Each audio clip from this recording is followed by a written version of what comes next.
in color. The continuing story of Peyton Place.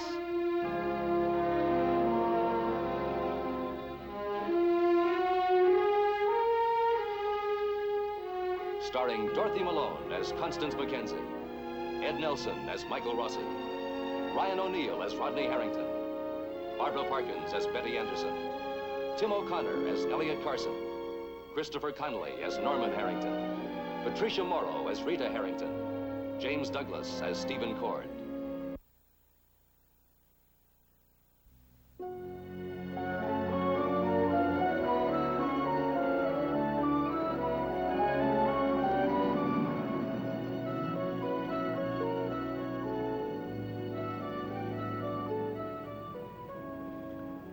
Being wanted is not a new experience for Jack Chandler.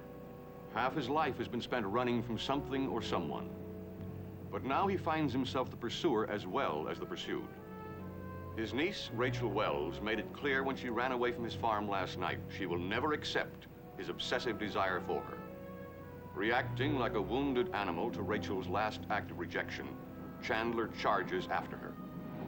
He knows the police are searching for him. He knows the stolen vehicle he's driving may leave a well-marked trail, but he is blind to fear, blind to reason. Only one thing is clear in his mind. If he is to have Rachel, he must take her. Just a second. Hi. Hi. I didn't see many cars out front. I hope that means my luck's changing. I clobbered my fishing gear. We got a great room in back, number 12, with a view of the woods. Yeah. If you like a view. Then I got number 2 out here. It's got a fancy shower head. I installed it myself. Then. Well, number 12 in back will be just fine. Will you step over here and register? I figured you'd be filled with fishermen. Oh, they come and they go.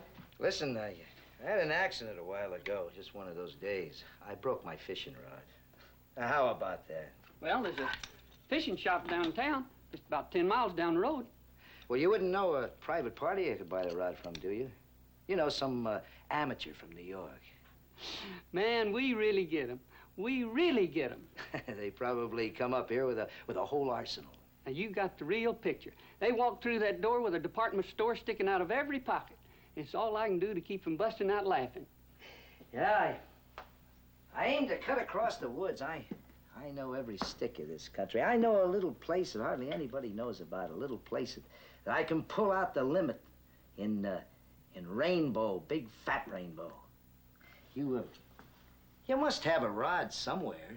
I don't have to have anything special. Well, I think I can scare up something. Great. Listen, while you're at it, last time I was up here, I was sitting quiet and peaceful at the crack of dawn, and a big cat, one of those sleek gray beauties, came up and smelled me and scared the life out of me. This time of the year? Well, I don't remember the time of year. Anyway, I don't want to take any chances. You suppose you can give me a small arm of some kind? Sure, I think I can find something for you. My daddy run into one of those cats Number once. 12? Yeah, number 12. It's straight back there. How much do I owe you? Oh, you pay me later. Oh, thanks. Straight back and to the right? Yeah, straight back there. You'll see it. Okay.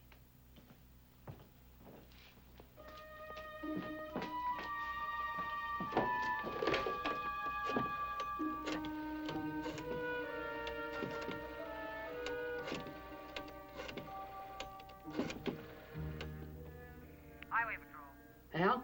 Yeah. This is Billy Brown. Yeah, Billy. That guy you got that all points on. Chandler? Jack Chandler? Yeah, I think he just checked in here. Number 12 in the back. Thanks. That's too bad. I just don't have the time to bother you.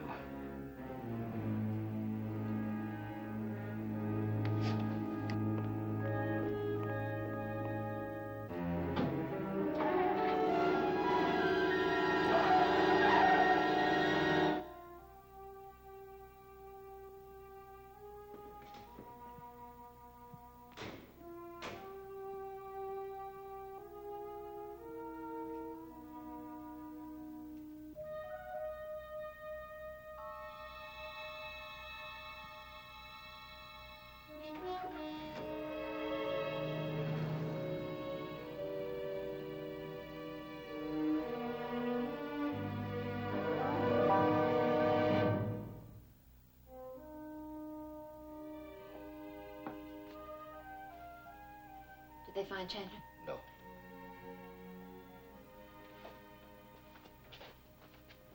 There's something else. It's a photostat of a newspaper clipping they found in Chandler's farmhouse. Was this the fire that killed Rachel's parents? Yes. Police reported the fire may have been started by the 8-year-old daughter of Mr. and Mrs. Wells, who was seen playing with matches earlier in the day. She told us she was at school. She was on her way home when she saw the fire trucks. Oh, it must be horrible for her, thinking all this time she might have... No wonder she couldn't tell us.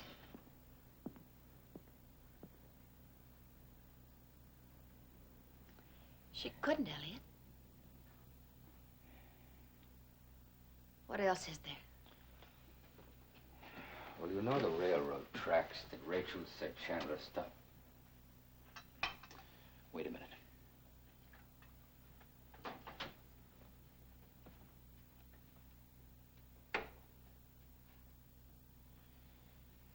You know the railroad tracks that Rachel said Chandler stopped by in order to let that train come by? And then she said she jumped out of the truck and ran away. But Sergeant Gowda checked with the railroad. It's a spur line. It hasn't been used in more than 2 years. There wasn't any train. No, there wasn't any train at all. Elliot, I know what you're thinking, and I don't know why she'd make up anything about what happened last night, but... this clipping tells us a lot. Of course it does. It tells us that she's been inventing facts to replace unpleasant realities since she was 8 years old. Because she's had to. I know, darling. I'm simply trying to accept the irony of it. She's our only link with Allison, and now we can't be certain that anything she's told us is true. I'll talk with her this time. If she's still lying to us, it's my fault. Because I wouldn't let you question her the way you wanted to. No. You were right. I was much too rough with her. I wish we'd known about that fire before. Well, we're the only family she has now. But I do want her to know we both expect the same thing of her. All right. But, Connie...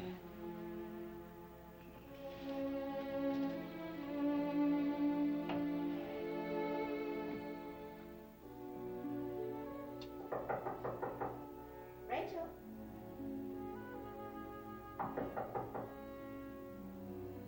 What is it? Would you open the door, please? I want to talk to you. Could you come back later? I don't feel very well right now. All right. When you're ready.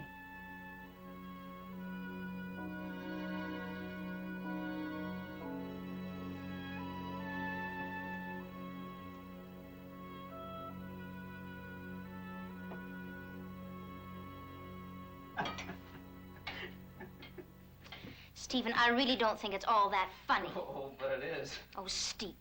You sound like a jealous wife who just found out her husband has a lover. All right. If you're not going to take it serious. For years, my dear grandfather has been buying jewelry for the governor's wife, the attorney general's wife, the wives of his Boston attorneys, and for anybody who's useful to him who has a wife. He deducts it as a business expense. Now, just because this particular trinket wasn't for you. Stephen, it wasn't a trinket. Full in your greedy little claws, Betty. Trinkets do not cost $10,000. Well,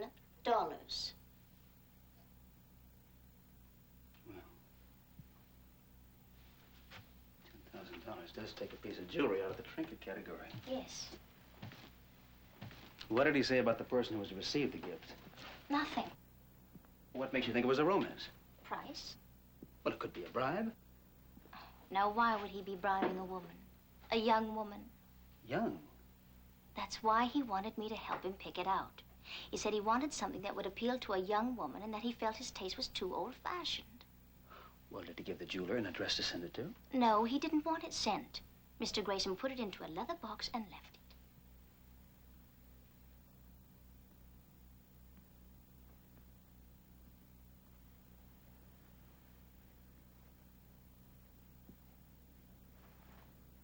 Now, what do you think? I think he plans to deliver it himself. Obviously. But you really think he's involved with someone? Sounds like it.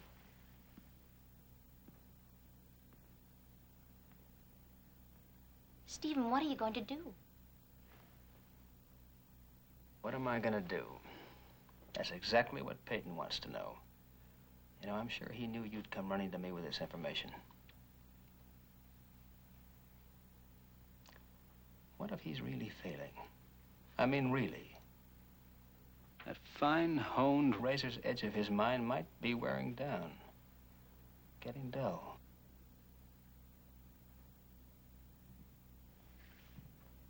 You've accused him of being incompetent. And wouldn't it be strange if he really were? Yes. Oh, Betty, you were right to come here. I want you to tell me everything he does. It's just that I can't make a move until he commits himself. I wish I could.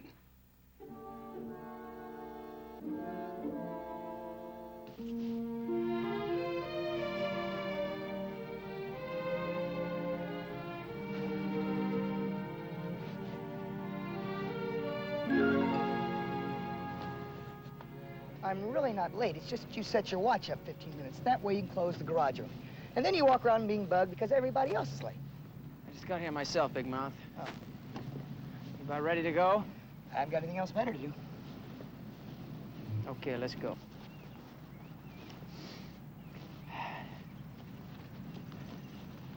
Hold it. Hold it. You ready for this battle? Yep, but I promised myself I'll only cut one class today. Ron, Norman. Let's go. Just relax, just relax. Have you been to the police station? Look, Dad, we're in kind of a hurry. You're always in a hurry, but I think both of you have a minute. I have a very civil question. At least I think it's civil. Have you been to the police station? Not me, said the obedient son. I was there. Why? Do they have any leads on Chandler? Well, they found his truck. I guess it won't be long before they get him. If he's on foot. Even if he steals a car, they've got an alert out for him. I only wish they could have prevented all this. Say, Dad, when they do get him, are you going to bail him out? What kind of a question is that? Well, that's what I mean is, when he does get out of the pen, are you going to give him his job back? Norman, I'm as concerned about this situation as you are. It's a terrible thing. I'm just thankful that Rachel's back safely. Chandler wouldn't have stayed in town if you hadn't gotten him a job. I needed a man. I can't check out character references on every pair of hands I hire. You wouldn't give me a job if I asked for it. I'd already given Chandler the job. Norman, we've been over all this before. Oh, yeah, we have. But it still doesn't make sense, Dan. I'll see you later.